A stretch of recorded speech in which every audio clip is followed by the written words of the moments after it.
Welcome to healthy food kitchen. நம்ம இன்னைக்கு பூண்டு சட்னி அரைக்க போகிறோம். அதுக்கு வெங்காயம் வந்து 2 கைப்பிடி அளவுக்கு எடுத்துருக்கேன். பூண்டு 1.5 கைப்பிடி அளவுக்கு எடுத்துக்கோங்க. புளி ஒரு சின்ன நெல்லிக்காய் அளவுக்கு, மிளகாய் 5 மிளகாய் எடுத்துருக்கேன். நீங்கள் புளிப்புக்கு தகுந்த அளவுக்கு உரைப்பு காரம் எடுக்கணும். புளி எந்த அளவுக்கு எடுக்கிறீங்களோ அதுக்கு ஏற்ற அளவுக்கு நீங்கள் மிளகாய் எடுத்துக்கணும். கொஞ்சம் நறுக்கி வச்சுக்கோங்க, ஏன்னா சீக்கிரம் வதங்குறதுக்காக நான் நறுக்கி வச்சுருக்கேன். முழுசாக போட்டிங்கன்னா உங்களுக்கு வதங்குறதுக்கும் நேரம் ஆகும், எண்ணெயும் கூட செல்லும்.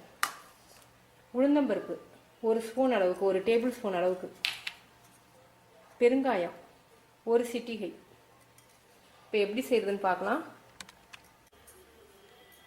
நல்லெண்ணெய் 3 ஸ்பூன் ஊற்றிருக்கேன். இதுக்கு நல்லெண்ணெய் தான் நல்லாயிருக்கும்.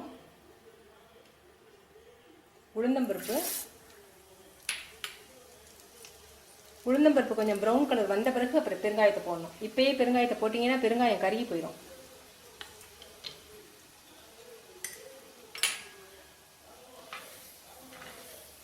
மண் சட்டியில் வைக்கும்போது ரொம்ப டேஸ்டாக இருக்கும்.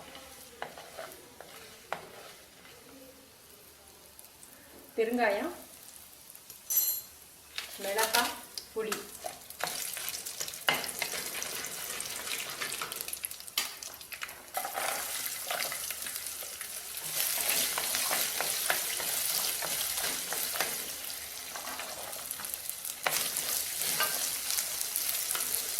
பூண்டு வெங்காயம் நல்ல ப்ரௌன் கலரில் வரணும்.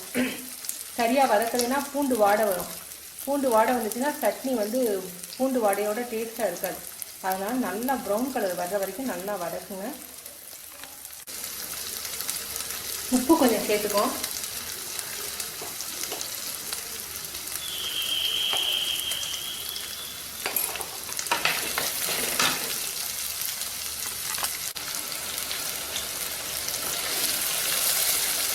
நல்லா கலர் மாறிடுச்சு. இதை நம்ம மிக்சியில் அரைச்சிடலாம்.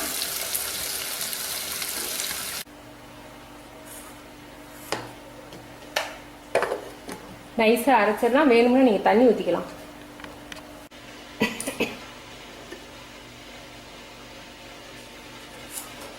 பூண்டு பொடி ரெடி ஆயிடுச்சு. இதை நீங்கள் வேணும்னா டேஸ்ட்டுக்காக மறுபடியும் கொஞ்சமாக எண்ணெய் ஊற்றி கடுகு உளுந்து பருப்பு கருவேப்பிலை போட்டு தாளிச்சுக்கலாம். உங்களுக்கு தேவைன்னா தாளிச்சுக்கலாம். இல்லாட்டி இப்படி நீங்கள் சாப்பிட்லாம். ரொம்ப டேஸ்ட்டாக இருக்கும். செஞ்சு பார்த்து உங்களுக்கு கமெண்ட்ஸை சொல்லுங்கள். தேங்க்யூ.